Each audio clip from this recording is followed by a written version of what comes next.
Okay. Okay.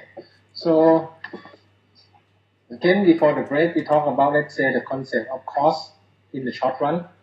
Remember that in the short run, we have fixed input and we have variable inputs. In the long run, we have only variable inputs. Now we talk about short run concept. Short run means right now we don't have the fixed inputs, means input that will not be changed when the output changes. And we have variable inputs. Now, as I showed you last time, this one. First, want to make sure that you still remember. In the short run, so the total cost is equal to total fixed cost plus total variable cost.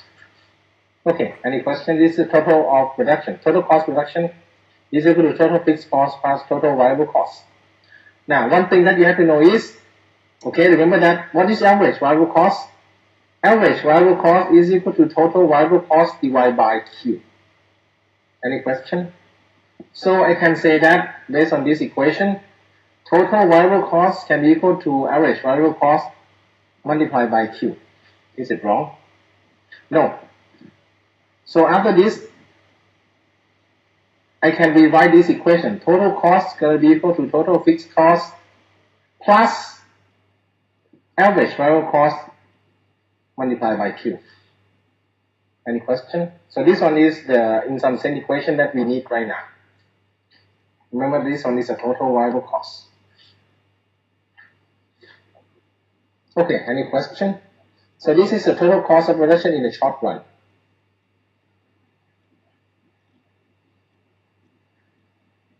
Now, the next concept is the total revenue, profit. The profit that we learn, I think right now we talk about business profit. Net profit or the profit is a total revenue minus total cost of production. Total revenues come from is equal to money received from selling the product is equal to price, unit price, multiplied by the quantity of goods sold. Or in some sense, you use quantity of goods demanded. Total cost production, I think you know how to calculate total cost production. You see that? Total profit. Now let's summarize. Total profit is equal to total revenue minus total cost. Total revenue calculate from price multiplied by output. This is output of good, let's say sold, produced and sold. Total cost is total fixed cost plus total variable cost. And total variable cost equal to average variable cost multiplied by Q. Now, look at this new lecture note, the one that we talk about operation and cost theory. The concept that we're going to learn right now we call break-even analysis here. Break-even, even in this case, I think even means zero. Break-even means you reach the zero. Zero what? Zero profit. So break-even point refers to the output level where the total profit is equal to zero. You can look at the lecture note of operation and cost theory. Right now we're concerned about the concept of break-even analysis. Break-even, every time that you, let's say, you set up your company and you try to, let's say, figure out, let's say, how many outputs that you should produce, because sometimes you have, the concept of break-even point. What is the break-even point? Break-even point refers to the level output where profit is equal to zero. Break means reach, even means zero. Break-even means you reach a zero. Zero profit. Zero profit means what? Zero profit means total revenues equal to total cost. See, that means zero profit here. When you have zero profit, remember that from total, let's say, profit is equal to total revenue minus total cost. If profit equal to zero, you have zero profit. Simple. It means that imply that total revenue going to be equal to total cost. That's the point where you reach the break-even. In some sense, you have the break-even point. So our duty, you see that at the net, let's say break-even point is the net profit equal to zero. It means total revenue equal to total cost. When you replace total revenue, it's a price multiplied by quantity. Total cost is total fixed cost plus average variable cost multiplied by Q. After we solve the above problem, the break-even point is what we try to find, this Q. Q is equal to total fixed cost divided by price minus average variable cost. Again, do we need to memorize this formula? The answer is not so deep like this. What you need to memorize is this one. As I told you, first we have to know what is the total cost here. First, the second, you have to know total revenue is equal to price multiplied by quantity. And after that, you know that at the break-even point, I use BE point, total revenue is equal to total cost. And after you solve this one, let's say you put price multiplied by Q here, and total cost is total fixed cost plus average variable cost multiplied by Q is over there. So you solve this equation to calculate for Q. That is your break-even point. That's your break-even point. Now, okay, let me give you some example. I think this one. For example, this one is the lecture note. Total fixed cost, for example, this is about the factory. Or let's say we talk about a school. One university offer, let's say, plan to offer the new master degree program. Okay? Let's say this is a case, for example, a case of one university. So this university plan to, let's say, launch a new master degree program. When they calculate the fixed cost, what are those fixed costs? Fixed costs may be the building cost, the cost of building, the cost of the expansion of new building, decoration of building, the cost of equipment that they have to fix to put, let's say, the projector, the cost of table, let's say the cost of, let's say, many things that you use as a fixed cost. Let's say they calculate the fixed cost of this new program of 40 million baht. They know that average variable cost for each student that they accept is about 200,000 baht. Let's say for the whole program. What's the average variable cost for this one? The cost of lecturer. See that when we have more students means that we hire more lecturers.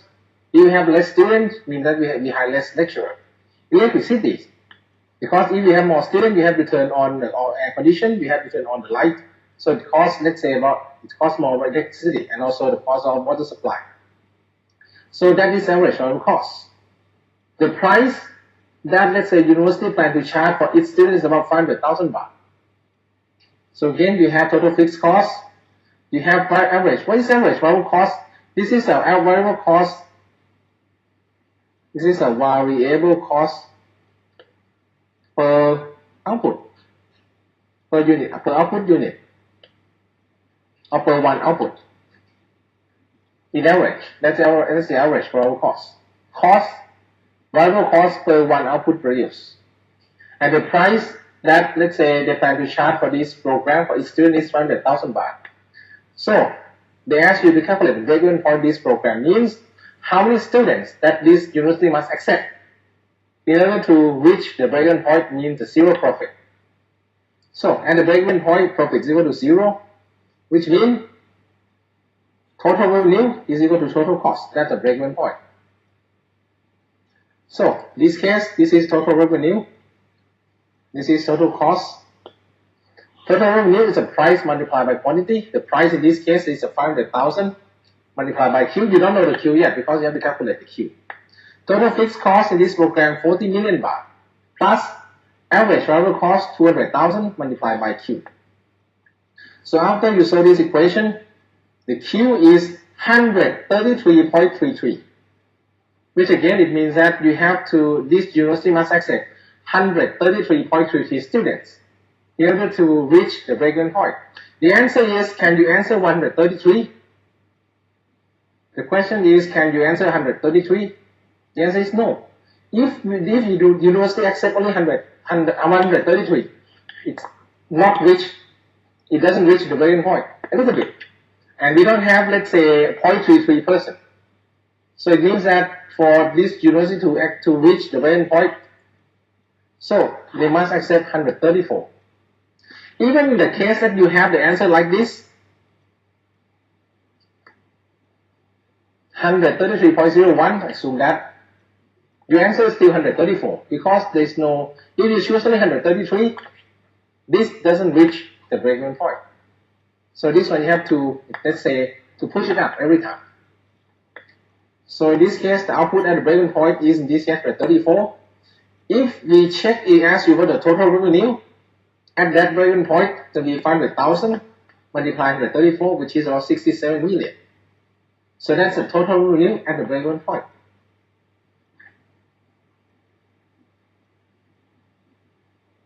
I think this one is the same. If I want to get this one, I'm going to ask you another, let's say, question. Talk about, let's say, you plan to open, let's say, a toy company.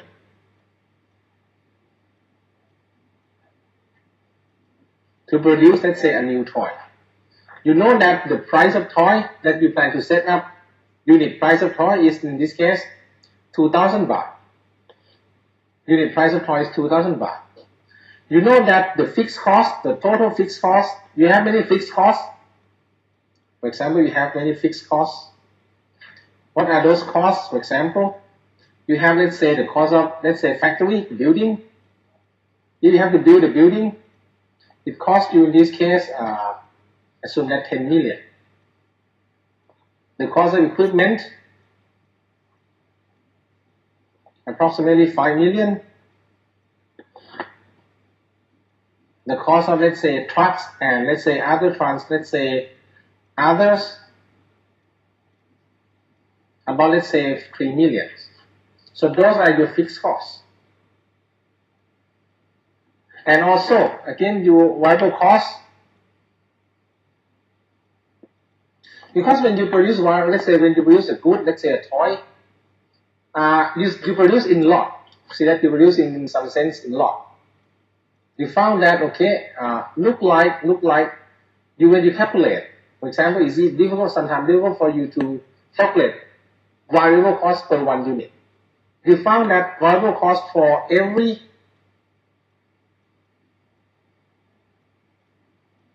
100 toys produced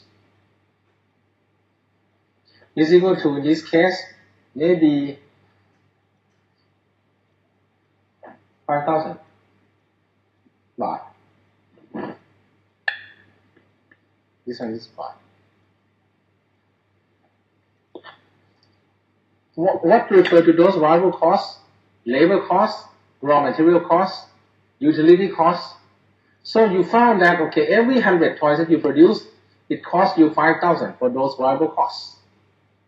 So variable cost for every 100 toys produced is equal to 5,000 baht. Based on this information, calculate the break-even points of this factory.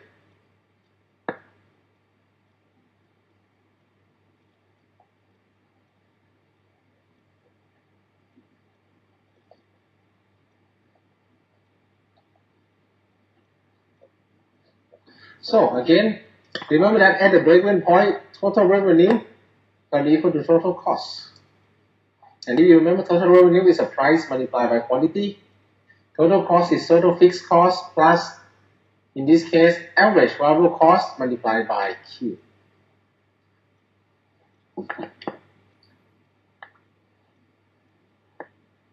Now,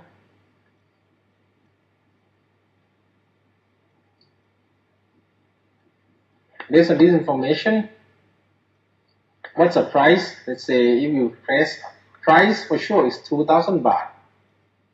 2,000 per each unit. Multiplied by Q, let me write it as Q here, 2,000 Q. What's the total fixed cost in this case? So it means that we have to add them together. We have 10 million from building, 5 million from, let's say, equipment, and 3 million from truck. So about 18 million. 18 million baht. Now the next question is 5,000 the average variable cost? Average variable cost is a variable cost per one unit. But this one, I told you that it's about 400 units. Let me add you, let's say, more realistic here. It should be 50,000 here, not 5,000. 50,000. For every 100 unit here, the variable cost is, let's say, 50,000 baht. Let me add one zeros over there, 50,000. So average variable cost in this case is going to be the variable cost here, 50,000 divided by 100. Again, because we try to find variable cost per each unit. But again, the information that we have is variable cost for every 100 toys is equal to 50,000. So average variable cost in this case is going to be 500. So this is going to be 500 here, multiplied by Q. Now, when you have this one, you can solve the problem.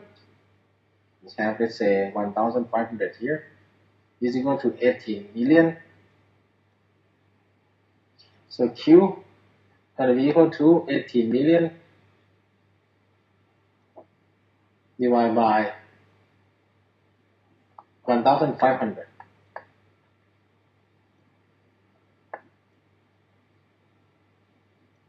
This again, 18 million divided by 1,500. So it's 12,000.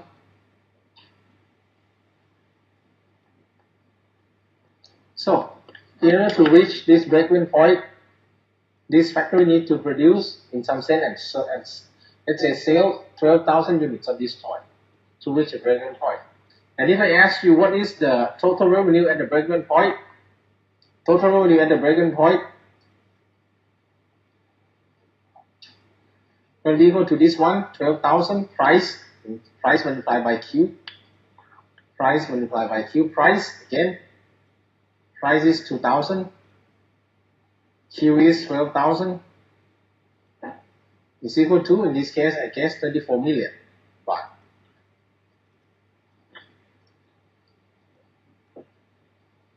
$24 million baht. That's a revenue at the break-even point.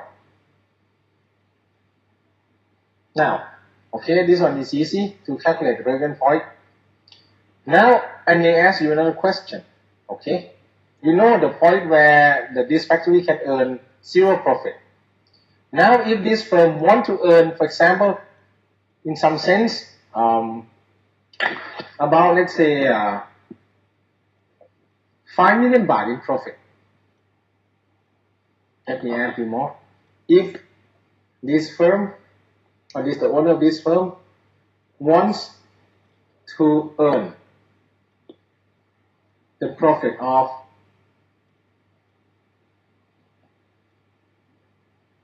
5 million baht, it means that the question is, assume that this firm wants to earn the profit of 5 million baht. How many units of toys that this firm must produce and sell?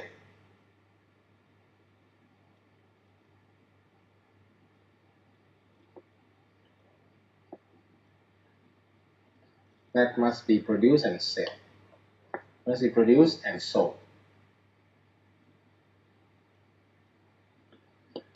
If the firm wants to earn the profit of 5 million baht here, not zero profit anymore, this is above the zero profit. If the firm wants to get a profit of 5 million baht, the question is how many units of toys that must be produced and sold. So remember that the concept of profit is equal to total revenue minus total cost. We can still use it. Again, total revenue is equal to what? So the profits here is equal to total revenue, price multiplied by Q. Total cost is the total fixed cost plus, again, average variable cost multiplied by Q is over there.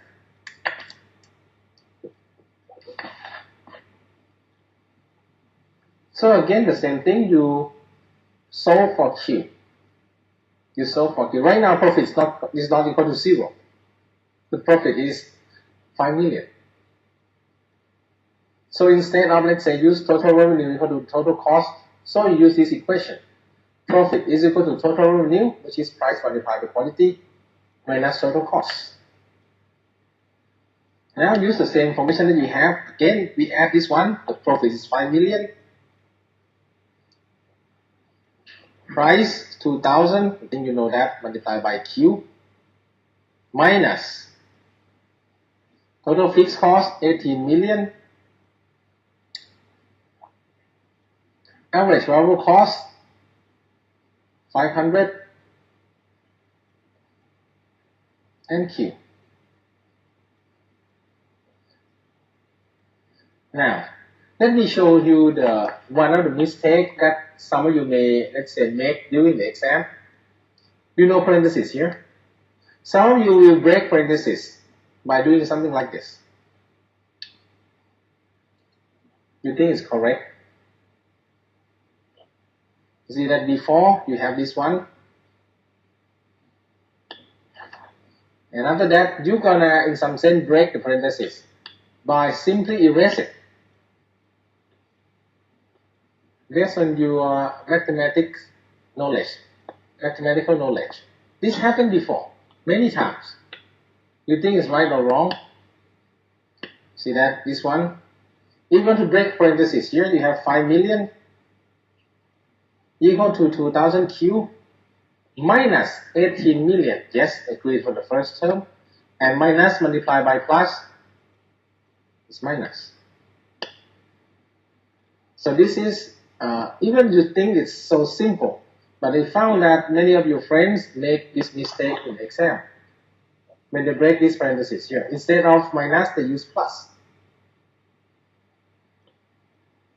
So after you do everything, you can say rearrange the term. You're going to have 23 million here is equal to 1,500 Q. So Q going to be equal to 23 million. You are 1,500. Sorry.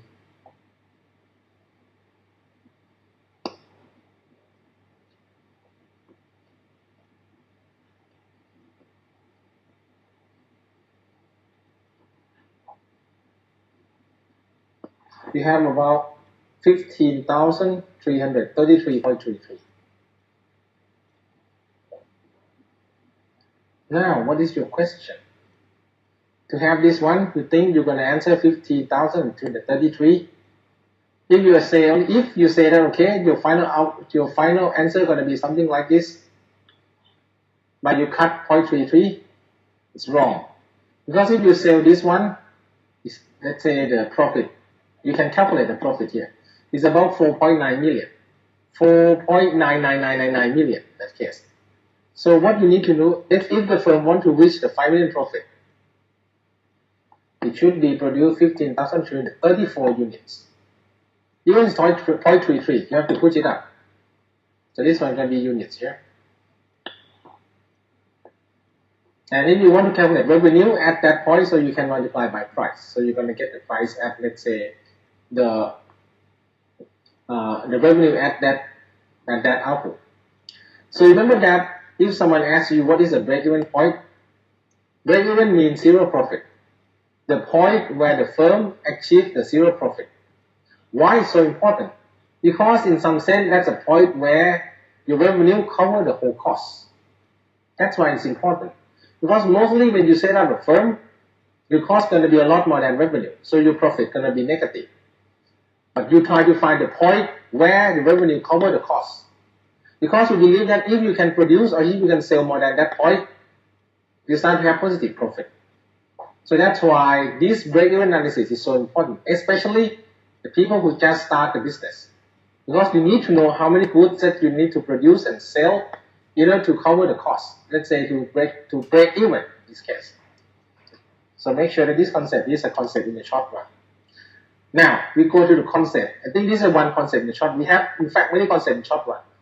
But again, let me skip to concept in the long run. The next concept that we're going to learn, we refer to the concept of, is a long run concept, economy of scale and economy of scope. Why is the long run concept? Because in this case, we don't have fixed input. Even we have fixed costs, it's going to be some special fixed costs. There's some, for sure we're going to talk about some fixed costs in this case. The fixed costs that we mentioned in this long run concept going to be some costs that will not be changed anymore. There are some kinds of fixed costs that even you produce more or less, or even you have 10 years, that cost will not be changed. For example, research and development costs. I already pay for research for the new invention. When I got a new invention, so that cost is going to be fixed, always fixed, forever fixed. So that's why that is not like the regular fixed cost that you have. The research cost, let's say I spend 10 million baht to invent a new drug. When I got a new drug, even I produce more or less of this new drug, my research cost is going to be fixed, 10 million. So that is the forever fixed cost. This is not the same as a fixed cost that we mentioned here. The fixed cost that we mentioned in the short run is a cost that, okay, in the short run cannot be changed, but in long run it can change. But there's some cost that I told you here is forever fixed, which we're going to discuss it in the future. The concept, the next one we're going to talk about is about we call economic scale and economic scope. If you achieve, because everyone like to achieve this one, achieve means you success. If you achieve the economic scale, it means that as producer produce more output, the average unit cost or cost per unit output in average decrease. If you can achieve economic scale, it means that as you produce more, let's say more output, your unit cost in average drop. This is again, people like it for sure. You can reduce your unit cost as you produce more. But this economic scale is opposite. As you produce more, as producer produce more output, the average unit cost increase. That is we call this economy of scale. Again, try to economic scale means people like to say, okay, do you let's say reach economic scale, or do you achieve economic scale? Means sometimes you see that economic scale in some different definition means if you become, let's say, produce in the big lot, in the mass production, you can reduce your unit cost. The same thing. This is economic scale. Economic scale means as you produce more and more output, your unit cost drop. The average unit cost drop. This economic scale in opposite case, if you produce more, the average cost increase, which again is not a good situation. But sometimes you cannot say no to this situation. You have to have. You're going to learn why you achieve economic scale and why you have to face this economic scale. Because everyone, I think, every you want to achieve economic scale, you want to reduce your costs. And again, economic scale also has implication. Remember that economic scale means as you produce more, unit cost drop. As you produce less, unit cost can increase. So economic scale, again, means two things. First thing that we like, if you produce more, unit cost drop. But if you produce less, unit cost can increase. This economic scale, again, opposite. As you produce more, unit cost increase. But if you produce less, unit cost drop. Now, this we talk about the graph. In general, I think from, let's say, many research, if they plot, let's say, the graph, let's say this is a graph between, we call long run, average cost curve. This is in terms of, let's say, baht or dollar. Let's say this one as, let's say, put as a dollar here. This one is output per period. That means output per month or output per quarter.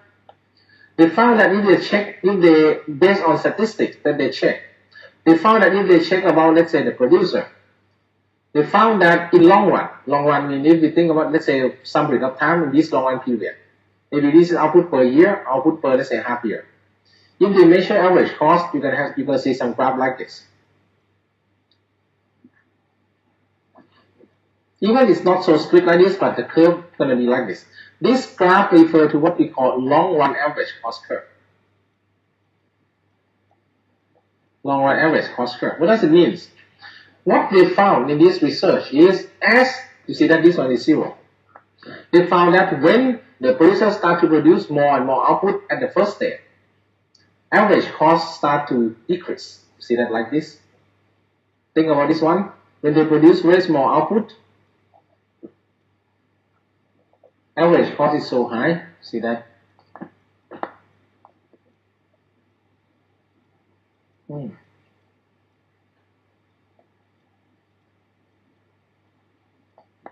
As they produce more, let's say as they produce very small output, this one, let's say very small, the average cost right now is so high. Let's say let me Q1 and let's say AC1. But as you produce more to Q2, average cost start to drop to AC2. See that is drop. As you produce more to, let's say, Q3, it's drop more. average cost start to drop more to AC3. It means that they found that usually when you start to produce a good, as you produce more and more within one period, I don't say that more and more in terms of forever. Because let's say in this quarter, or in this, let's say 6 months, half year, or 1 year, if you produce more and more, look like the first period, the average cost going to drop as you produce more and more. Until one point you see that the speed of drop in output is going to be slow and slow until it fixes. During this Q2 to, let's say, in some sense, Q3, the average cost tends to fix at least AC3. So even you produce more or less, even you produce between this Q3 to Q4, sorry, your average cost will not be changed. But if you produce more than Q4, let's say for example Q5,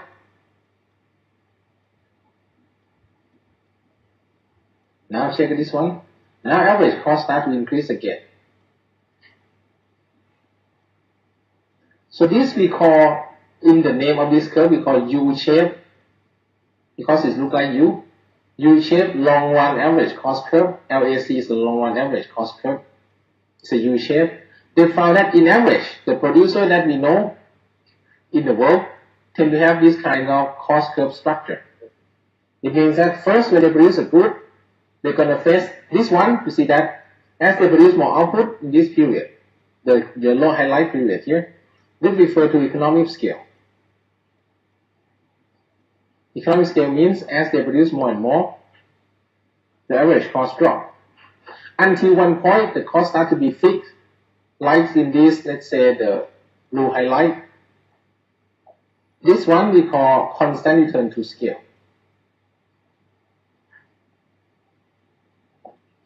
Constant return.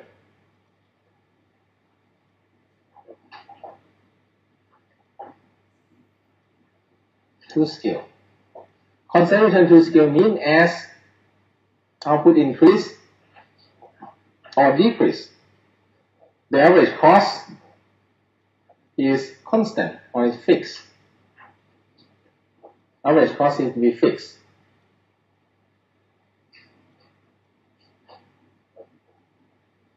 This is constant return to scale. And after that, if you produce more and more again, this one you're going to face the last period, the green highlight. This one we call this economic scale, which again, it means that as you produce more and more, the average cost will increase more and more also. Again, is it possible that you're going to have different, your company going to have different shape? Yes. But if on average, you're going to have the U shape. Some people are going to have a long constant return. Some companies can have a short. So for sure, the shape, some company may be something like this. Some of you are going to be something like this. It is possible that you can have like this. Or sometimes it's going to be something like this, very quick. So it's going to be U shape. It's going to be U shape. It can change, but normally you're going to have U shape like this. In the strange case, that then constant return is so short, they're going to have the different curve. Let's say, I'm not sure we have in the special channel.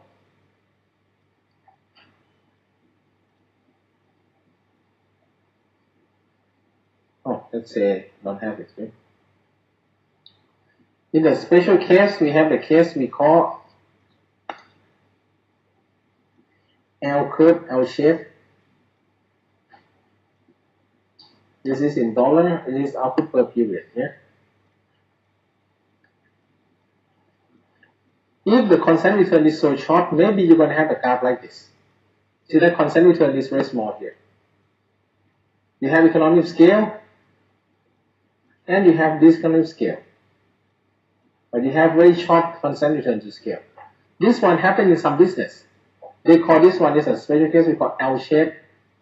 This is again is a long run average cost curve. And this one refers to L shape, long run average cost curve. It looks like L more than U, so that's why they call L. If you have longer constant return to scale, it's a U shape. Again, it's happened in some business. So mainly we're going to have two kinds of let's say two types of long run average cost curve, the U shape or the L shape.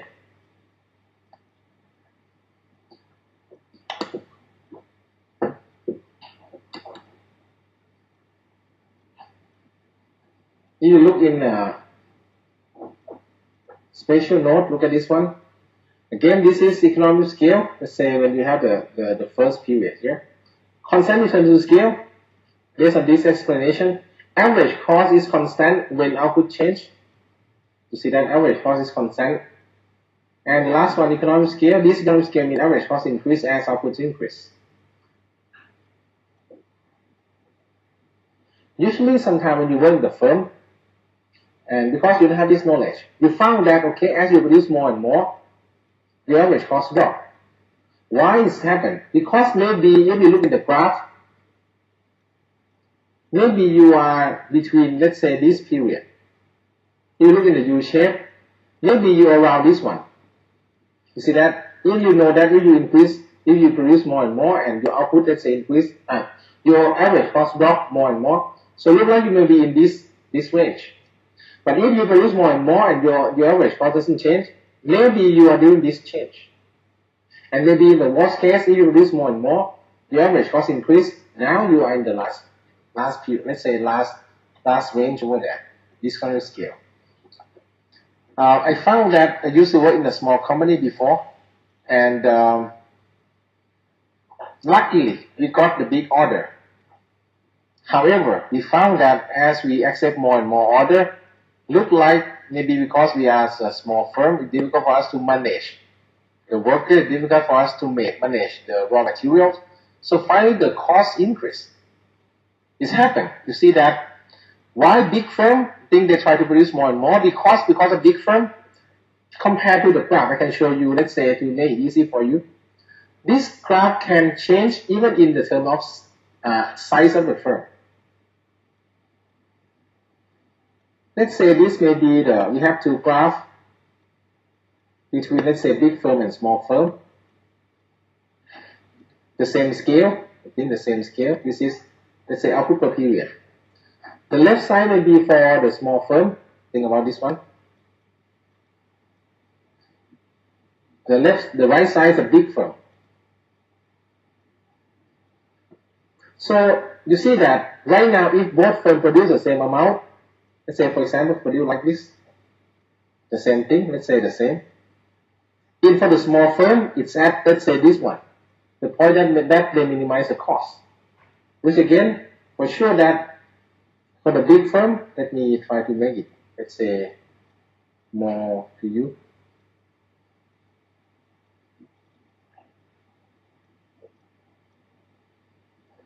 So for sure, the cost of big firm, they are so smaller. But again, the big firm can produce more and reduce cost more. And for the small firm, if they produce more, right now the cost start to increase. So even they have the same U shape, doesn't mean that they're going to have the same size of U shape. Usually the big firm, because they have a lot of capacity left, even they produce more and more, the cost is going to drop more and more. Because they can manage, let's say, the production capacity. But for the small firm, usually the small firm, when they produce too many, which again, until the point that they could not manage, which again happened. Most of you like to have the big order, or let's say, even you know that you have the small firm, but again, because you want more money, so even you know that you can produce, for example, 100 units of good, and let's say someone want to buy, let's say, 200 units from you, many of you are kind of crazy and want to get the order. And for sure, they say that, okay, we want to get order first, and after that, we can manage the cost, which sometimes is not easy. This curve, I think, is famous. Long time ago, you have a chance to read, I think, many textbooks talk about this case. Long time ago, we have, I'm not sure, Sony or Panasonic firm in Japan. That time, they launched the radio, the small radio, into the US market. For sure that, let's say they say that they try to sell 100,000 units of radio, that's more, I think, transistor radio or some radio to the US market. And when the wholesaler in US taste that good, they like it. They say that this product is going to be boom in US. So you should supply at least about 1 million. or let's say about more than 100,000 units that they plan to supply to US market.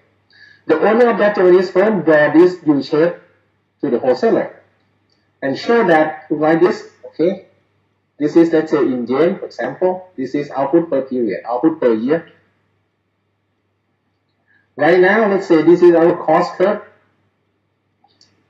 Let's say to make it easy for you, this is cost curve. Now we are at this point. This is 100,000 units that we produce for you. It means that the reason that we supply, we want to sell 100,000 units to you is, this is the point that we got the lowest price, lowest cost. That's why we can dump the price, and you like it because it's good product with a cheap price or cheap cost. If you want me to produce more than 1,000 units here, for example, 1 million, will be something like the cost going to be so high because we cannot manage. So that's why the owner of Japanese firm, which I forgot about its name, Sony, showed that, okay, we can only supply 100,000 units per year right now only. If you want more, maybe you can expand the factory and do more, and then let's say produce more next year. But this year, no, this is the maximum output I can produce.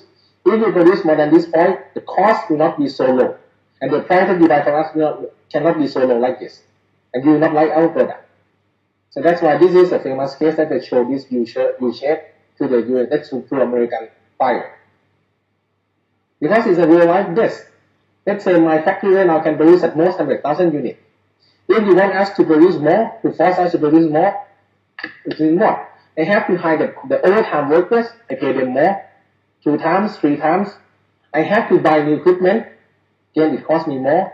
I have to, let's say, maybe expand the factories, it costs me more. So my average cost will not be so low like this. But again, for sure, if you order me, let's say ahead 1 year or 2 years ahead, I can, let's say, expand the business and manage the cost. So in this case, what's going to happen is, let's say, they may change the cost structure, which again, it's going to be, let's say, different. So they can, in some sense, reduce more cost. But they have to adjust the production facility. But right now, this is the maximum output that they can produce. Now, we're going to learn why. I think everyone wants to achieve economic scale, you see that? We're going to have many reasons why producer can achieve economic scale. Possible reason for producer to achieve the economic scale. Many reasons. Which again, this is going to be the question that I ask you in, let's say, the test. At least you should know. This is very important. And this is, let's say, the main idea. Even let's say, every business students, you must know how to think, reduce the cost. I think a long time ago, about 15 years ago, we had a concept called re-engineering. But many people found that is popular at first. There's a famous book called Re-engineering. But finally they found that re-engineering may not be the appropriate idea because re-engineering means fire people. So they reduce the labor cost. This is not the real, let's say, way to reduce the cost. I think to kick people out is not a good way. Because again, when you, let's say, fire someone out and finally you want to take them in, it will not be good. You have to retrain them again, or let's say the people who, let's say, were fired first, they will not like the firm. It's like, let's say they don't have they may feel insecure to work in this firm because as long as, let's say, the economy is good, so they can work. But what happens when they become old and, let's say, economic conditions so bad, they will not have a job. So that's why the way to reduce the cost by fire people out, I don't think is a good way. How could we reduce the cost? They have so many ways you can reduce the cost. First, look at this one. This is the way that you can reduce the cost when you produce more output. I think we talk about produce more output, or in some sense produce. You can apply it even you produce the same output, the same output. Even I teach you to achieve economic scale means that more output, reduce average cost. But you can apply it. Even you produce the same output, you can reduce the average cost also. The first concept we call greater division of labor and labor specialization. I think this concept is very old. It's very old. I think most of you who work in factory, they already use this one. this concept, I think about more than 100 years ago in England, people may not understand what this concept, because what? They found that, for example, a long time ago, people found that in a pin factory, for example, that produce a pin that you use with your clothes. When you want to produce a pin, so one worker will do everything. Start to, let's say, go to the big piece, to pick the big piece of iron, go to the first desk, break into the smaller piece, take the small piece to the second desk, break into the smaller and smaller piece, and try to do every step by himself until let's say he got one pin. And I think someone found that, I think maybe Mr. Adam Smith, very famous guy, found that that process is not let's say is inefficient. Because if one person do every step, it's going to take a lot of time. And sometimes you say if you waste your time when you walk from one desk to another station. So that's why don't you, let's say, assign each worker to sit on each desk and do the same thing. Like if you look in the factory right now, you're going to have many stations. You're going to have a fixed people who work in that station, and those people work in that station for a long time. So this one is called greater division of labor. Greater division of labor means divide worker into more specific job. It's called greater division of labor. Let's say it means that you separate or you divide workers, or you assign workers into more specific jobs. I mean, each worker should work for only a specific job. Why you have to work for a specific job? Because you're going to gain more and more experience to doing that job. And when you gain more experience, you become we call labor specialization. Means each worker specializes in doing something. We call labor specialization. It means that we try to make workers specialize in some function. Because let's say if you work for this function for a long time, you become, let's say, specialist. When you become specialist, what does it mean? You work faster, you reduce the error, and the productivity output, let's say output per worker going to increase because you work faster. So that's why this concept means that you try to, let's say, make worker become more specialized by divide them into more specific job and let them work for that job for, let's say, a period of time. But in Japanese, I think, if I'm not wrong, even for the Japanese firm, this one is maybe, for sure, it started thing in England, but Japanese firm also use this system, but also mix, because in many, let's say, Japanese car company, for sure that they separate the stations. In this station, they have, let's say, workers who work in that station for a long time. But sometimes they will allow those workers to rotate. Why they allow those workers to rotate? Let's say, okay, today we work in station 1. This station 1 is in some sense we call, it's a welding station. Let's say, to weld or to put two pieces of iron together. Let's say you try to do that work for a long time. Sometimes the boss going to switch you to work in another station. Why? Because sometimes they say that if, let's say, people in that station resign or quit or sick or, let's say, or ill, you can replace them. So that's why many Japanese firms, they know that you must be specialized in the work that you're doing, but sometimes they're going to rotate you to work in different stations.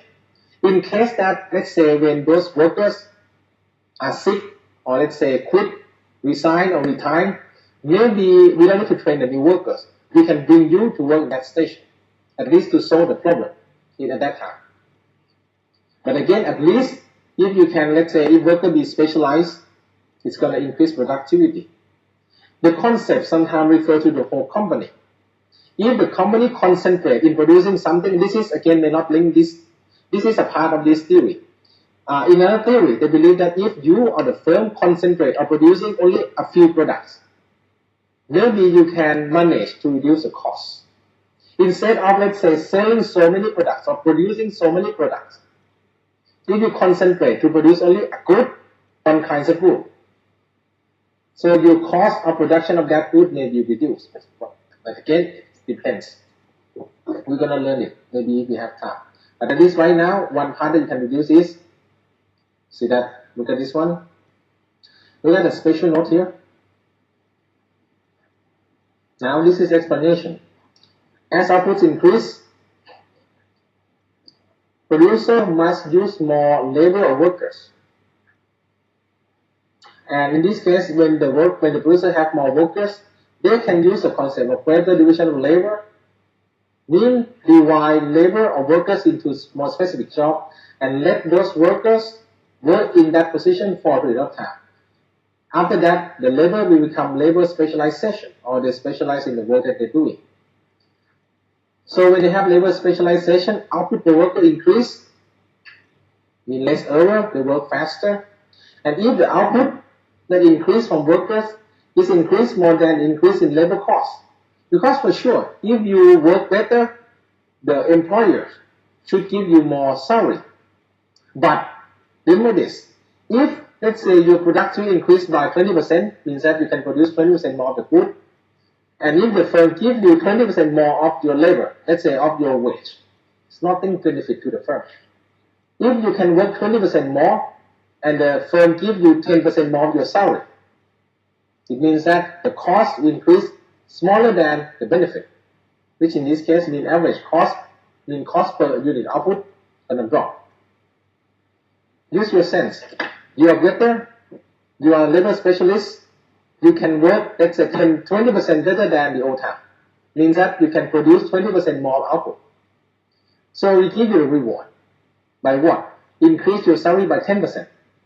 So for your output increase by 20%, your cost, labor cost increases 10%. So in average, cost per unit gonna drop. Because again, the total cost increase but slower than the output. Think about this one. Let me show you this equation. Total cost, let's say you remember the equation that I showed before. Average cost is equal to average fixed cost plus average variable cost. Any question? What is average variable cost? It's the total cost divided by output. A total variable cost divided by output. Again, average fixed cost, assume that it's fixed. Now, we know that if you are a labor specialist, your output increased by what? 20%, but your wage, which is variable cost, increased by 10%. Think about this. Let me assume some number before. Total variable cost before is maybe, assume that 100, maybe 100, something. And output in this case is also 100. So average variable cost here is what? 1. Now if your output, you can increase by 20%, 120. But your cost, your wage cost is the total cost, increased by 10, which is 100. And 10 divided by 20. So what's the result? 110. It's a 0.92, approximately 0.92, which is less than 1. So it means that as the output increase, and let's say in this case, output increase more than the wage increase, which means labor cost increase. Because this one, with this one the same, average cost decrease, average variable cost decrease, so it means average cost going to decrease.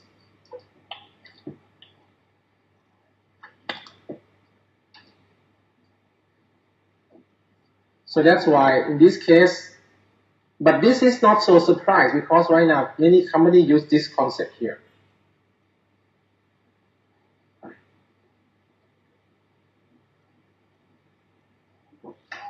Okay, so this is the first one we call labor specialization. Remember that labor specialization will come after the greater division of labor, because greater division of labor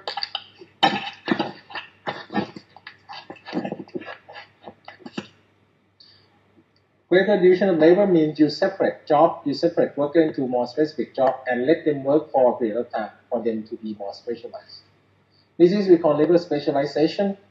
We can reduce cost per unit output. The second, let's say, factors we call capital specialization. Capital specialization means you use a capital, you use equipment that more specialized to the work. Capital means equipment. Capital specialization means you use the better equipment. Use equipment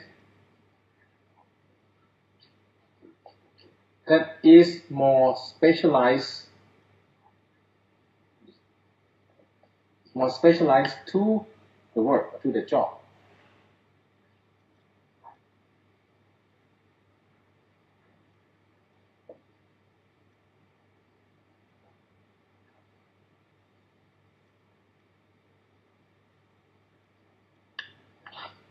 Let's say for sure that if you use better equipment, your productivity tends to increase, because if you use equipment that is more specialized, more appropriate, more suitable to your job.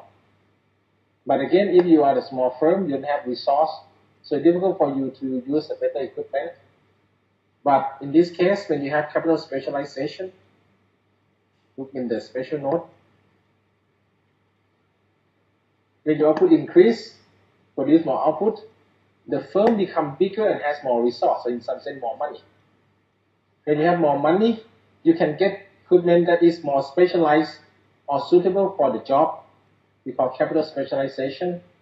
And if you use better equipment, your productivity or output per capital unit increase. However, when you use better equipment, you have to make sure that if increase in the output is more than the increase in the cost of the capital. Let's say when you use a better equipment, your cost, let's say, increase by 10%, and that new equipment help you to increase the output by 20%. So it's okay. So the average cost is going to drop. But if when you use the new equipment, or in this case, the better equipment, your cost increase a lot by, let's say, 30%, but your output increase only by 10%. So in this case, it doesn't make sense for you to use this specialized equipment. So you have to select the appropriate, we call specialized equipment. The example that I use, let's say I like to, tell students in this case, let's say we have, maybe a long time ago, we have one student who, he owns, in some sense, he works for his family business. Long time ago, I think for, Tesla, Lotus, or Big C, during the night time, those department stores will hire the cleaning company to polish the floor. I think if you see the machine, then they polish the floor. Right now, they may use their own worker, not sure, but long time ago, they hire those private firms to, clean the polish the floor. So the regular polishing machine, it's assume that if you use a regular machine, you can clean, about one department store, 3 hours per one store. So he said that, okay, during, he has only 6 hours to work, during midnight to 6 a.m. Because again, that is the time that department store closed. So he gonna, in one night, he can work only for 2 places based on his regular machine. After that, he started to have the idea. When he has more money, he starts to do some research. And finally, he invented his own machine to, polish faster. So based on his invention, or his investment, he got a new machine, and he found that his machine could spin, in some sense, 2 times faster than regular machine, and can clean the floor 2 times faster than, save 50% of the time. Which means that instead of 2 places that he can, he can clean it into within one night, he can increase to, 3 or 4 places, at least 3 places in one night. Which again, it means that he can increase productivity. So, based on this case, his cost increase for sure based on his invention, his new equipment. But if, his output increase, from 2 places to 4 places, meaning double his output. So average cost means the cost for each department store reduced. If, in some sense, his cost increased by, 20% or 30% from this new equipment, but output double. Output increased by 100%. So for sure that the cost for each, the cleaning one department store is reduced for sure. So that is, from his invention. You see that for the small firm, before they use a small truck, after the firm become big, why they have to change to a big truck? Because if you think in terms of, the weight, that the truck can carry compared to the cost of truck and the cost of gasoline that the truck use. For sure, the big truck, the cost of using big truck going to be, let's say, lower than the small truck. If the cost of small truck is, let's say, is lower, why people, let's say, why you see a lot of usually big truck? You see that, let's say they use trailer, they use, let's say, a big truck, let's say you have very big trucks to carry the product when they run from one province to other province. Why don't they use, let's say, the small pickup truck? If you have the small firm, yes, it makes sense for you because you have only that output that you want to carry. But if you're the big firm, they're going to use a bigger truck because they found that when you use a bigger truck, for sure it costs more. But again, they can carry a lot more. So the cost of carrying one unit is smaller when you use a bigger truck. So this we call capital, let's say capital specialization. It means that as you produce more, you have more resource to invest in better equipment. So in this case, you can use better equipment to reduce average costs. If you are, let's say, a small firm, your output is very small, so for sure that you may not have enough resource to invest in this specialized equipment. So that's why this is one way that you can reduce the cost. For sure that in this case, in the real life, maybe you don't need to produce more, but you use the money to buy the better technology, and you have to make sure that this better technology could help you to increase the output more than the cost that we have to add when you use better equipment. For example, let's say in the real life, right now maybe you plan to buy a new desktop, so a new notebook computer. So for sure, this is a simple question. When you want to buy a notebook, what kinds of job that you or what kinds of work that you plan to, let's say, do with that notebook? Use with Microsoft Word, Excel, or say for reading also search internet. So is it worth for you, let's say, I'm not sure, to spend 100,000 baht to buy a new notebook solely for use for Microsoft Excel, Microsoft Word? So for sure, when you use the new notebook, it may be faster, it's 100,000 baht in that case. But in terms of productivity, for sure that you can print, I'm not sure, maybe a little bit faster. Even you use 1-2 fingers to print. Or let's say Excel is better. But you see that productivity output increase is very small compared to the cost that you have to pay. Which again, why you have to buy 100,000 baht notebook? Maybe some people who work, like for example in my case, why I have to invest a lot to this notebook? Because I have to use it. And what for me to use it? Because even I pay more, the function that I use for this notebook is a lot. Or even you're gonna pay for, let's say, many people buy, let's say, 100,000 desktop, 100,000 by desktop for what? Play game. Is it okay? They say that they have to, because again, if you want to beat their competitors, for example, they cannot use slow desktop. They have to push everything because again, they are professional in, let's say, game players. Again, in this case, maybe the benefits more than the cost. It's possible. So again, for sure, even you don't produce more, but you have to select the most appropriate technology in some sense to make sure that output increase more than the cost increase. So that means that you can reduce the average cost. The next reason that you can reduce, let's say, achieve economy scale, we call better management inventory. You can check with your lecture note. Better management in the inventory. And in this case, we have inventories of what? Inventories of output and or inventories of replacement part or spare parts. When the output increase, look at this one, the firm is bigger. When the firm is bigger, means the firm has more resource, more money to what? To, let's say, spend on, let's say, the better management system in the inventory. And if they have the better system in the management of inventory, of what? Of output, for example, you can manage the stock. Long time ago, you own a small firm. You never know how to calculate, let's say, how many stock that you must keep, or let's say, how many spare parts, or let's say you don't have money to buy the spare part. You see that I used to work in the factory, let's say car factory in Thailand. Every time that there's something wrong happen in the production line, the workers gonna push the button, and that button gonna, let's say, create a loud noise to call the maintenance engineer to run to that place. So we're gonna check let's say what's wrong with that place. If something wrong and we have spare part, we're gonna replace it suddenly, which means that the production line still, let's say, continue working. No need to stop. Because you know that every time that production line stops, it costs a lot to the firm. In average, I'm not sure, long time ago, maybe every 10 or 20 minutes, they can produce one car. It means that if production line stopped for 20 minutes, they lost one car. So that's why it's so important for this kind of factory that they have to have spare parts. Let's say they found that something wrong happened to the welding gun. Welding gun means the gun that used to melt two pieces of iron together.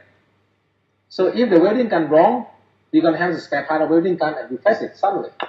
So we're going to bring the broken one to the station to fix, but we have the spare part to put it. So no need to stop the production line. Or even if it's going to stop only 1 minute, or let's say a few minutes only. It means that you have to what? You have to have good management in the spare parts. Or for the output, why you have to have a good management in output of the stock? If you produce too much, you produce too many. You have to have the space to keep your stock, which again, it costs you more. You see that if you have a wrong calculation in the demand of your product, it means that you could not sell your product. What happened? You're going to have a lot of stock, which means you need the space to keep your product. Which means, look at the cost of space. It's a lot. Sometimes even in your factory, you don't have enough space. You have to rent another storage to, let's say, stock your product. Sometimes because of wrong calculation. Or in the worst case, let's say in a different case, you don't know how to calculate the stock.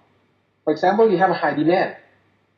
And because you could not capture this high demand, you only produce, for example, 100 goods per month, 100 units per month, and demand is 200. So you could not what? Because of, let's say, the ineffective management in your inventory or stock output, it's difficult for you to capture the high demand, so you lost the market share. So that's why if you, let's say, in some sense more resource, you can have a better management in the stock. For example, you know that, okay, you produce 100 goods per month, so, and you know that 4 months after this, the demand is going to be so high. For sure, you produce and you keep in stock. And you have to make sure that, okay, when the demand is so high, you can, let's say, in this case, use the stock to supply to the market. So you need to have better management in the stock of goods and also spare parts. This case doesn't mean that sometimes you need to produce more. Again, you don't need to produce more. You need to, let's say, spend money to have a better management in the inventory of stock or inventory of spare parts. To make sure that, okay, it saves you money. If the cost of better management is less than the cost that you save, for sure the average cost will drop. Again, if the additional cost of the better management is lower than the cost that you save from this inventory management, for example, for sure, to invest in a new software system to, let's say, to check stock, it costs you maybe 10,000 baht for this software. But you found that when you have the better management, you could save, let's say, 100,000 baht of, let's say, the stock that maybe you produce too much, or let's say you produce too small. So if additional software will, let's say, cost you smaller than the save cost that, let's say, then you can save the cost. So for sure, average cost of, let's say, of unit, average unit cost going to drop. But again, the reason that good output increase because when output increase, the firm is bigger and they have more resource to invest. That's why in the small firms, sometimes they don't have enough resource to invest in this better management. Because better management, sometimes you need, let's say, better software and better people to, let's say, check or, let's say, concern about, let's say, the stock. And when you're a small firm, sometimes you don't care much about the spare part because you don't have money to buy the spare part for your machine. You say that when your machine is broken, you're going to call supplier. If you're good luck, they're going to come in a few hours. If you're bad luck, they're going to come in a few days. This means that your line going to stop. So that's why usually the big firm going to have better management in the stock inventory of, let's say, the good and, let's say, spare parts. The next one is very easy. This one we call bulk purchase. Bulk means big lot. When you buy in big lot, you know that you have power to negotiate the price with supplier. When output increase, it means that you're going to use producer, going to use more inputs. When they use more inputs, they can have what we call bulk purchase of input. Means they purchase inputs in the big lot. It means that they have more power to negotiate the cut of price of inputs. When the price drop, the total cost drop and average cost will drop. If you're a small firm, you see that you only buy small inputs, so for sure you don't have power to negotiate the price with supplier. But as you become bigger and bigger and use more and more inputs, you have power to negotiate the price. We call bulk purchase.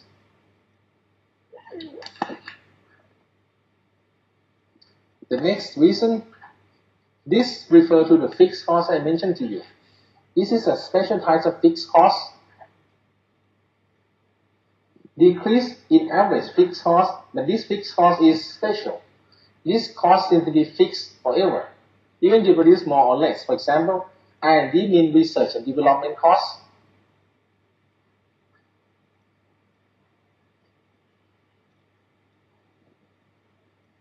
This is the cost of research and develop the new product.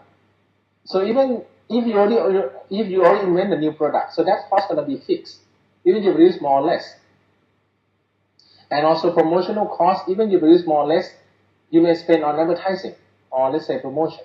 So that cost also fixed, even if you produce more or less. So that is the average. This is a fixed cost. And you see that, look at this one. Even in the long run, this is a long run concept, but you may have this kind of special fixed cost. So this is, when output increase, the fixed cost per unit output, or we call average fixed cost decrease. Even this is a long run concept. And again, for sure, we don't have a fixed cost in the theory, but you have some special fixed costs, as I told you. Advertising costs, research development costs, those are the costs that are always fixed. Even you don't need to, let's say, even you produce, for example, a launch advertisement on television, I spend 10 million baht for this fixed cost. Even if I'm going to produce more or less, that will not affect this cost for sure. I will spend this advertising cost. Research and development cost, this is an invention cost. It's already pay 100 million baht to invent a new, let's say, medicine. For sure that it costs me. Think about this. Let's say I invest 1 million baht to invent a new product. Let's say this in terms of bottle. If I produce 1 million bottle, the fixed cost per 1 bottle is going to be 1 baht. If I produce 10 million bottles, average fixed cost is going to be 0.1 baht. For example, this one, this is a bottle of water. I found that I researched, I have a new research. I invented new kinds of water, mineral water. And let's say the cost of research is 1 million baht. And that's already paid for that. So it's already fixed. So if I produce 1 million bottles of this, the fixed cost per this bottle is going to be 1 baht. Which means this one is 1 baht here. But if I produce more, let's say 10 million bottles, this average fixed cost is going to drop. For sure that when average fixed cost drop, average cost is going to drop also. So this one is a special fixed cost that I mentioned. Means that you can reduce these average fixed costs. Or you can spread the fixed cost to the output as you produce more output. Remember that in the long run there's no fixed cost, but that is a fixed cost that you know, the building cost, the truck, let's say those big equipment, that is a regular fixed cost. This is some kinds of special fixed cost. So this fixed cost will not be changed. It's going to be fixed for sure. Any question on this one? If you're confused, raise your hand. The next one is lower cost of raising capital fund. Raising capital fund means loan. When the, let's say, firm want to, let's say, get loan, when output increase, the firm is bigger. When firm is bigger, I mean they have, let's say, bigger building, they have, let's say, more facility, they have, let's say, more equipment, or in some sense, they have more collateral or better credit. So when they have better credit, means they can get the lower loan rate from the bank. What is a loan rate? Loan interest rate is a loan interest. When the bank borrow money from, when the firm borrow money from the bank, they have to pay loan interest every year. If they got a lower loan rate, it means that the total cost means that the money that they have to pay back to the bank will be lower, which means total cost version also lower. I borrow money from the bank. If the bank charge me 10%, let's say I borrow 1 million baht from the bank, it means I have to pay bank 100,000 per year. Even the big firm, I may borrow the same money, and because of better credit, the bank charge me 6%. So I pay back only 60,000 baht per year. So my cost also drop. In this case, average cost also drop. if I become, let's say, bigger size or better credit. So output increase, average cost decrease.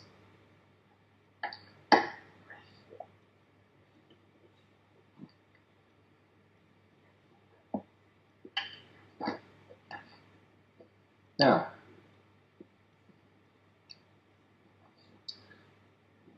this one is a new concept. This is also economy of scale. But let me tell you that the economy of scale that we learned, that we just in some sense discussed, we call internal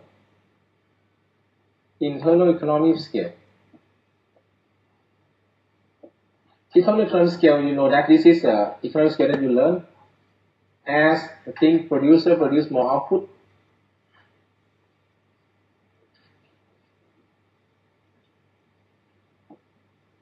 the average cost of production, average unit cost of production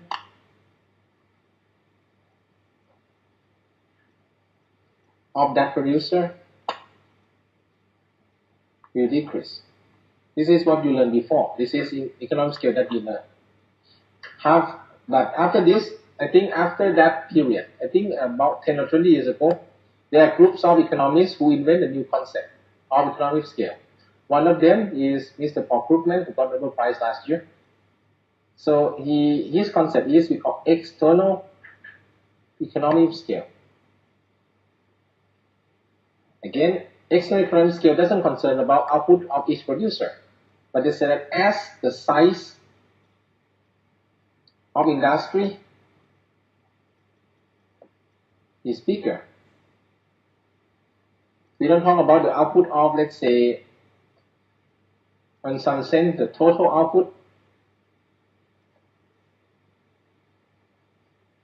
of our producer increase. Let's say we don't talk about one producer, we talk all producers in that area. If total outputs of our producer increase, on some sense industry size increase, the average cost, the average unit cost of each producer will decrease. Average unit cost of every producer in that average unit cost of every producer in that industry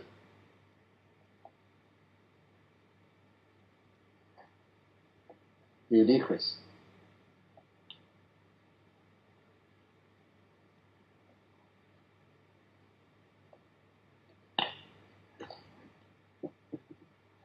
As the size of industry is bigger, the total output of our producer in that industry increase, the average unit cost of every producer in that industry will decrease. So we don't talk about, let's say, output for each producer. We will have more producer in that area, so that's why total output of our producer increase. They try to show that, okay, when we have more and more producer who stay in the same area, even they produce the same output, and because we have more and more producer, so total output increase. So because of that, it can benefit the whole industry by everyone can reduce it average cost. So this is one concept that in some sense very famous. He tried to show that, okay, why we have the area that in some sense seems to be specialized in one product. For example, if you look in Sampeng in Thailand or Chinatown in Thailand, we have a lot of people who sell gold. Or let's say we have Hahurat, that is a cloth area. Let's say the area that I think many shops sell clothes in that area of Hahurat. Or we talk about, let's say, Bobe, the same thing. Why we have so many shops that sell clothes? In US, we have Silicon Valley, the area that's full of computer-related companies. We have, let's say, Fifth Avenue, we have Fashion Avenue, we have Diamond Avenue in New York. Why we have that kind of area? The area that in some sense look like business, the same kind of business stay in the same area. Which in this case, it means that the size of that, the same industry of that industry increased because they found that when they stay together, look like the cost of each producer decrease. So again, the concept that you learned before means as they produce more, let's say the cost reduced, that is internal. But the new one is external, means you don't need to produce more, but you stay in the same location as others. That means you stay in the same location as your competitors. We have, let's say in something, we have so many gold shops in the chain. Or let's say we have, let's say as in Bombay or in, let's say, some area in Bangkok, a lot of clothes producers, Chatuchak, many. Why? They believe that, okay, this one we call, look at, let's say, number 8 before we come back to number 7. Okay, I forgot number 7. Number 7 means management efficiency. The same thing, not serious about that. If you have better management, they can reduce the cost. That's simple. That is also internal economic scale also. Management efficiency means that they have better management system, they can reduce the cost. But usually the better management, so before we talk about inventory management, this one is better the system management. You can, let's say, more organized.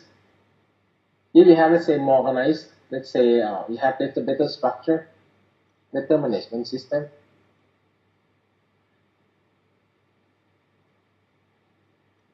Lead to lower cost, lower average cost, AC. But usually the better management will come with, let's say, it's not free. Usually the big firm will have better management system than the small firm. So better management system means the cost per unit drop. It doesn't mean the total cost gonna drop. You see that cost of small firm, the total cost of small firm usually lower than total cost of big firm. But if you think in terms of cost per unit of output, the cost of big firm is going to be smaller than cost of small firm. Again, the total cost of small firm for sure is lower than the total cost of the big firm. Because what? Because big firm produce a lot more of output. But if you think in terms of cost per unit of output, average cost, the average cost of big firm usually smaller than average cost of small firm. For example, if you think about MK restaurant and other sukiyaki restaurant, MK has so many branches. And I think maybe we talk about the old sukiyaki, let's say restaurant Koka, or let's say some old restaurant. For sure that if you think in terms of cost, the cost of MK for sure is a lot higher than the cost of that small shop, for sure, because you have a lot of branches of MK. But if you check the cost per unit of food they produce, I think the MK cost may be lower because they have better management in everything. They have better management in inventory, they have better, more structure, let's say, of the, better management system. They have bulk purchase, so many things. They have labor specialization, they have, let's say, lower cost of capital funds, so they can reduce a lot of costs from compared to the small suki shop. Now, this is the one that I finished, I stopped last time, is this one, lower input cost from staying in the same area of other related firms, which refer to external economic scale, which I mentioned. As the size of industry increase, or let's say when the firms stay together in one area, look like they can reduce its own costs, even if they produce the same output. Why? Do you have any reason? Look at this one. First, they can reduce the cost of raw material. Why? Because suppliers of raw material will also be in the area. Let me rest this one. Why? Look at this one. Silicon Valley. Silicon Valley is in the Northern California.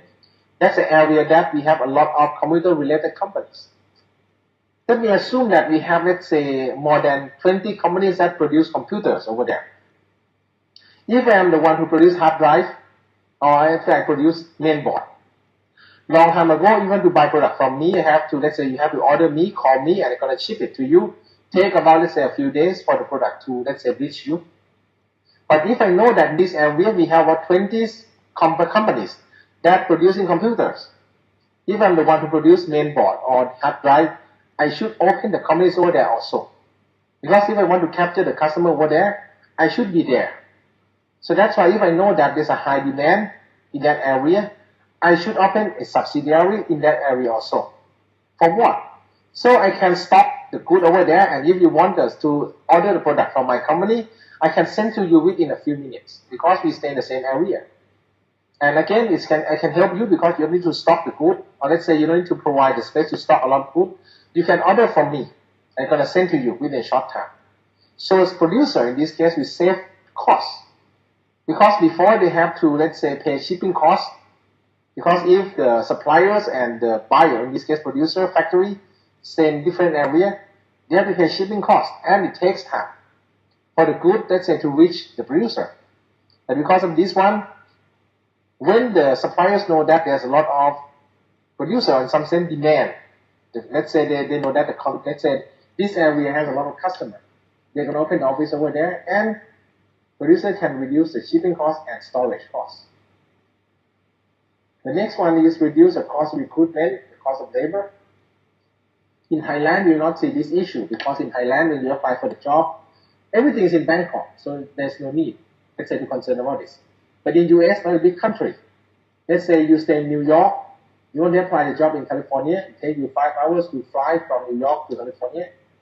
This is a tradition. If you want to apply the job in different states, for example, you stay in New York, you want to work in California, you submit application. If let's say the company likes you, they want to interview you, they have to send the round trip airfare, or let's say a round trip air ticket to you to come to interview with the place to stay one night with food. So in this case, this is a recruitment cost, which means that, okay, if I want one engineer, I may, let's say, in some sense, want about 5 candidates or 10 candidates for many places around the US. So we have to send, let's say, air ticket, and let's say the cost of hotel for them for one night. This costs a lot. In Thailand, we don't have this cost, but in US, yes, it's a high cost. So you want one engineer to work in our firm, you have to pay a lot. For example, in the case of, let's say, a lecturer, you want to apply to be the full-time lecturer in, let's say, one university, the same thing. When they want to interview you, they're going to send let's say, round trip air ticket to you for you to come to interview, and you stay one night and you go back. But if, let's say, in terms of Silicon Valley in US, because in that area there's a lot of firms related, let's say, computer-related firms in that area. So at the end of semester, many new graduate students, you know that, okay, they want to work in this area, and at least if they submit, let's say, 100 applications in this area, they're going to get at least one. So that's why maybe company doesn't need to, many companies don't need to, let's say, recruit people or send air ticket to people in different areas. Those students will come to this area to let's say, submit application to the firm. Because again, this is a place that they have more than 100 firms that relate to computers. I got degree in engineer, at least I'm going to get one from this. So they come here, they pay for their own air ticket, they pay for their own living in hotel, and they submit the application to that, let's say, company in that area. So the company is going to save costs. In Thailand, we will not have these kinds of costs, but in other countries, yes, they have these kinds of costs. The third one means reduce information costs. Easy for producer to get or share information intentionally or unintentionally. Intentionally means because they stay close, so they can have some cooperation. For example, they can set up the research institution.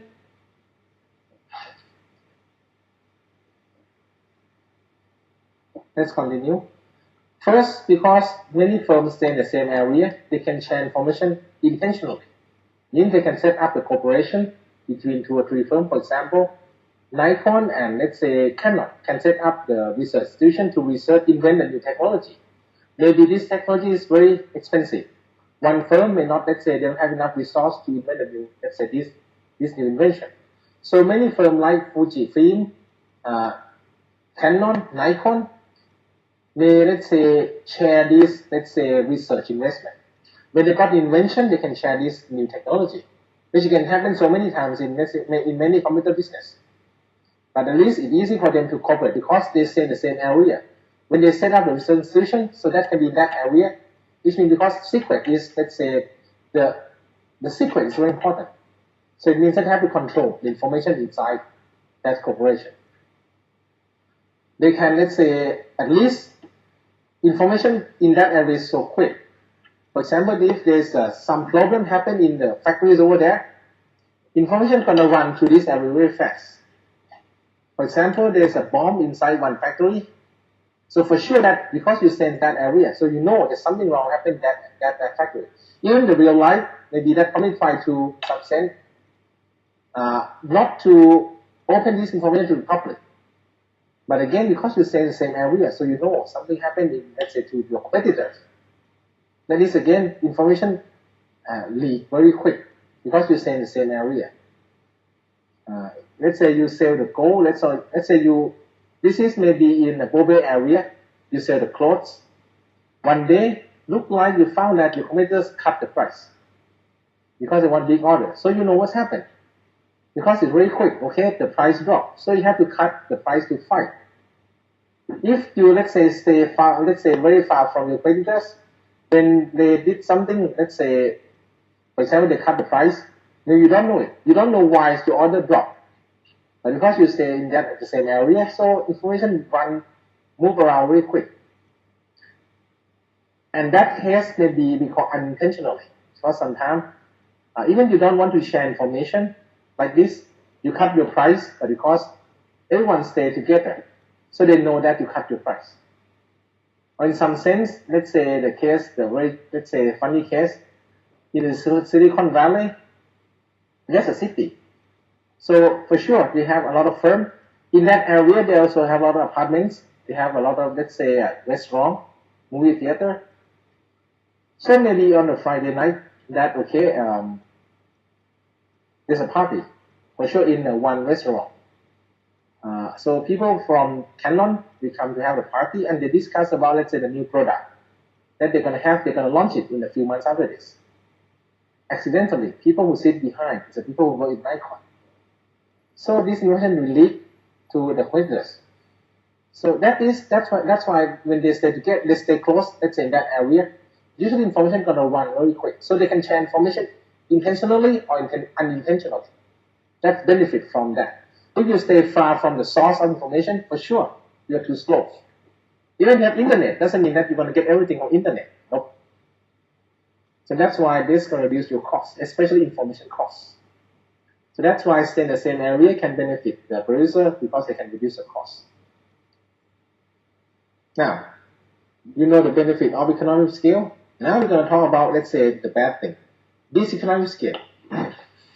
You don't want to have it, but again, if you produce too much, if you remember the graph, when you produce too much, let's say you produce more than what you can produce, for example, this one,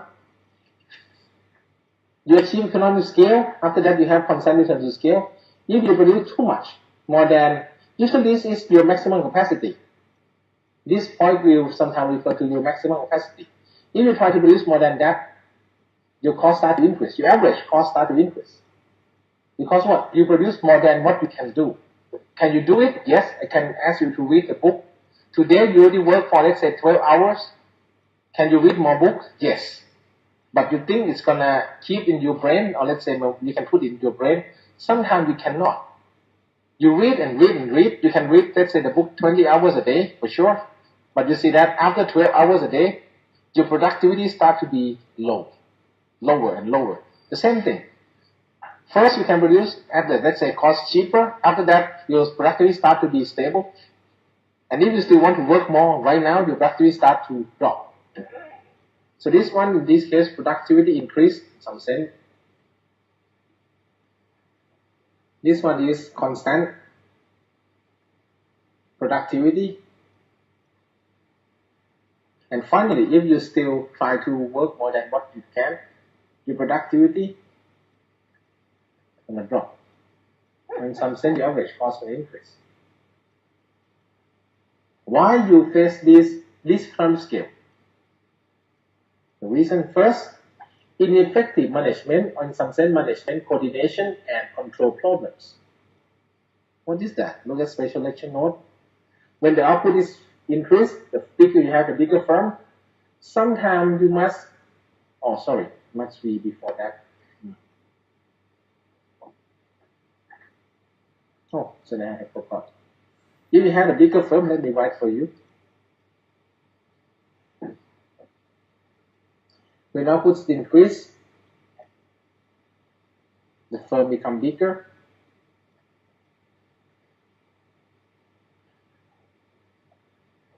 firm become bigger in size.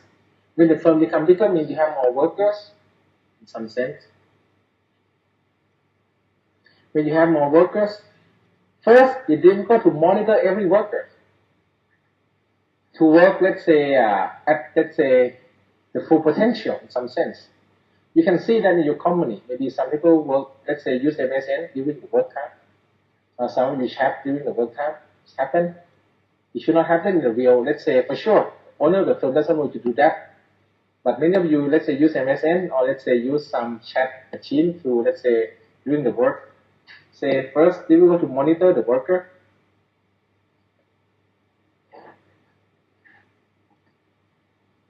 And second, because you have many workers, you have more workers, they have some coordination problem. Difficult to cooperate. Because you have more people. Sometimes you have a teamwork problem.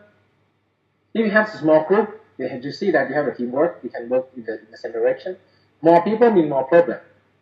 Sometimes if you cannot control the problem, difficult to control, let's say difficult to control, difficult to monitor, and difficult to control workers. Because again, you have more people, difficult to monitor, and difficult to control. So in this case, create more cost. Total cost to the firm. And sure, average cost will increase. When there's a conflict, what happens? Some of you, let's say, when two groups of workers have conflict, for sure that's going to create a problem. Does company what? Productivity of work drop? Maybe the company must, let's say, pay money to solve the problem, to, let's say, to hire some, let's say, consultant or to do something to solve the problem. It costs more to the firm. Or let's say, if let's say the owner cannot, if the firm's owner cannot monitor your work, for sure some of you may not work. Instead of, let's say, work for the whole day, you're going to work for 1 hour, and after that you can invest in for the whole day. So, cost increase, for sure. The next reason is, again, because disproportionate rise in cost. Disproportionate rise in cost, for example, transportation cost, labor cost, benefit. Sometimes it's a cost of benefit. Look at this. What is the benefit here? It means that sometimes when output increase, the firm is bigger. When firm bigger, for sure that the firm must give in some sense more benefit to the employees. And sometimes the increase of benefit is higher than output increase. For sure that when you work in a small firm, employees may need what? Maybe only health insurance, maybe some, let's say, small salary.